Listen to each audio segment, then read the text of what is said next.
Hi, I'm Chuck Green. Welcome to Under the Hood. This week we're going to talk about the LED touch. We're going to talk about uplighting, mainly for you event guys, you event DJs, wedding DJs. So,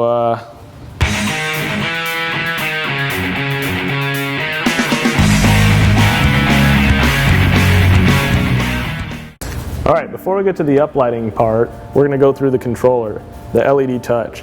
The LED touch is an awesome, tiny little compact LED controller, which is perfect if you're like a wedding DJ, an event planner, somewhere where you need to do uplighting and you want to have access to some pretty cool patterns.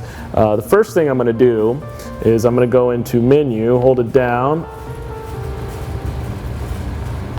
and the first thing it's going to ask me if I want to set the date, which we already have done, then a time, which is done. Third, it's going to say set clock. That's really in case you have this in a permanent installation, so I can say like at 3:30 today I want all the cans to turn red. And you can have 3 presets per 24-hour period. It's kind of neat. 4, delete chase, we don't want to do that. 6, erase memory. 7, lock keyboard. That's another good feature. If you're going to use this in an install, you can lock it so people can't mess with it. But 8, DMX configuration, that's where we want to go. So I'm going to hit enter, and you can configure it to RGB, RGBW, RGB with dimmer, but we're going to set it to RGB. Just plain old RGB. Now, even though I set it to just regular RGB, the cans still need to be 4 channels apart. So the first one's 1, the second one's 5, and so on. I have it on blackout, but I've already hit chase 1. So I'm going to take that off blackout. You can see it's scrolling through one of our factory shows. And one of the really cool things about this guy is we ship it to you from the factory with 6 really cool shows already in it. We have factory shows loaded in chases 1 through 6. And chases 7 through 24 are user shows that you guys get to make for yourself. Right now it's kind of scrolling a little fast, so I'm going to hit the fade button here, and I'm going to slow it down.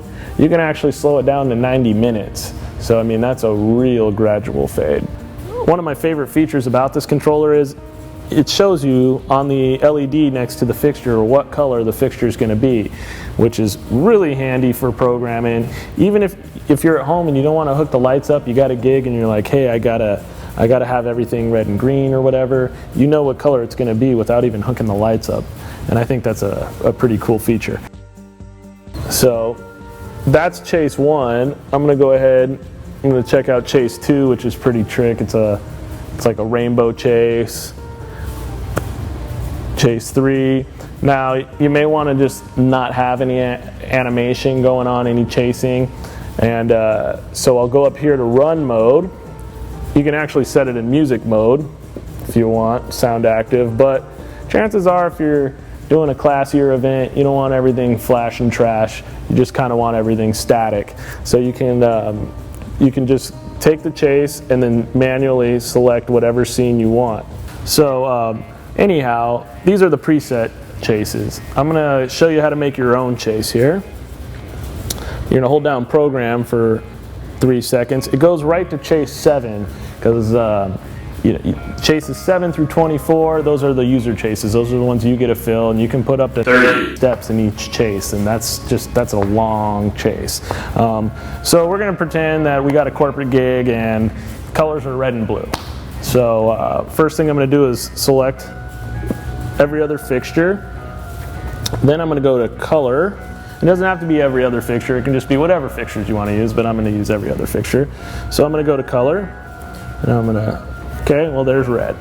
So now I'm going to deselect it. When the fixture is deselected, you'll see the LED flashing. When it's solid, that means it's selected. So now I'm going to find blue. Okay, so now I'm going to hit record. Now I'm going to make another scene. So the ones that are deselected are flashing again. The ones that are selected aren't. I'm going to take the ones that aren't and I'm going to roll them back to red. I'm going to go through, select, deselect, select. And I'm going to find blue. Now I'm going to hit record again. You can do this 30 times. I'm going to do it for you 2 times. So I'm going to get out of program mode. It's going to save it. So now I hit chase. I'm going to go find chase number 7. There's our chase. It's on auto. And now it's got, so it's got a real slow fade. I want to speed the fade up a little bit.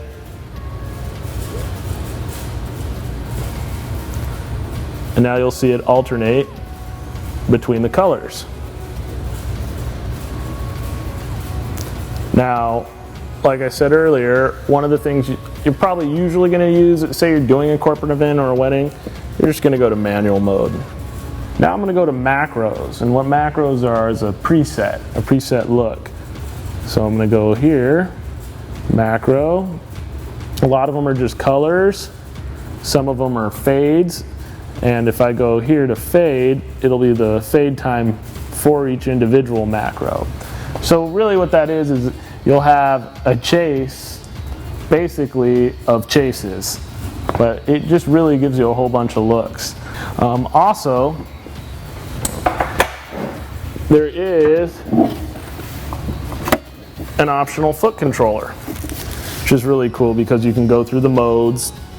There's a full-on button, which is great for you know, if you're in a band and you just want to hit the lights and have everything go full on. You can go up and down, and you can select over here if you want the up and down to be your fade time or your hold time.